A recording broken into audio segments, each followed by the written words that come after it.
Soldats rwandais. Qui sont-ils? Que représentent-ils? D'où viennent-ils?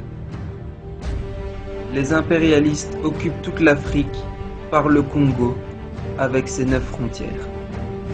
Est, ouest, nord et sud.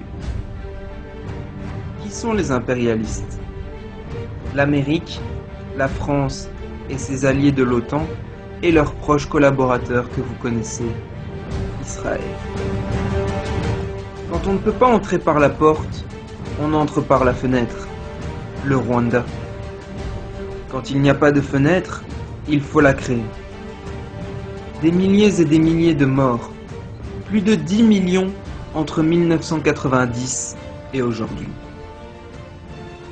Le Rwanda, que certains des impérialistes appellent affectueusement le petit Israël, nous est présenté comme un phare qui éclaire l'Afrique.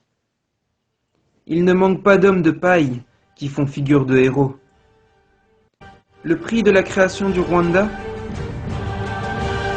Un pays minuscule, créé pour verser le sang et détruire le cœur de l'Afrique. La destruction de milliers de kilomètres carrés, une grande partie de l'Afrique en fait. Ces mêmes impérialistes ont aussi tenté l'expérience au Moyen-Orient avec un autre petit Israël, le Kurdistan.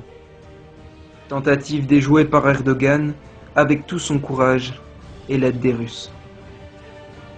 Petit Israël en Arabie, petit Israël en Afrique centrale, petit Israël au Moyen-Orient, petit Israël partout. Seuls le côté politique et le côté économique sont mis en avant.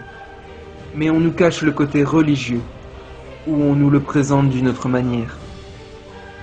Créer des conflits, armer des assassins pour leur faire le sale boulot, imposer ce qu'ils appellent le chaos constructif, c'est-à-dire tout détruire et reconstruire autre chose à la place.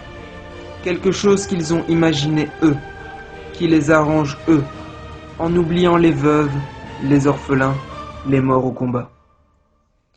Ces soldats rwandais sont coupables d'un meurtre de masse depuis plus de 2 décennies.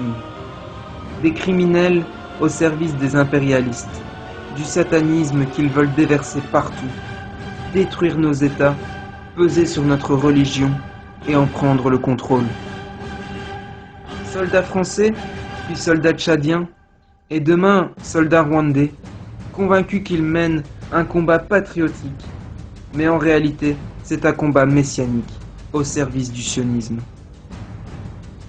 Détrompez-vous, nous sommes prêts pour ce combat pour le Niger, ce combat pour toute l'Afrique, notre chère patrie. De défaite en défaite, jusqu'à la victoire finale est proche. Jeune Africain, jeune Nigérien, quelle est ta mission? Lève-toi, bats-toi et libère ton pays.